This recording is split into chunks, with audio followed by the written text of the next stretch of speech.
ఇంద్రలోక భవనాన్ని ఈడ్చుకొచ్చి గదిలో మార్చి మళ్ళీ కట్టారో ఏమో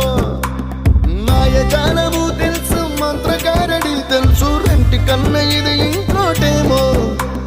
నీలాకాశం నేలాకొస్తే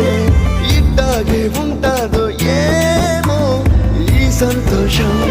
దాచాలంటే హృదయాలు ఓ వంద కావాలేమో ఇంతందంగా ఉంటుందా ఈ లోకం ఇన్నాళ్ళు ఈ మనసుకి తెలియాలేదే పాపం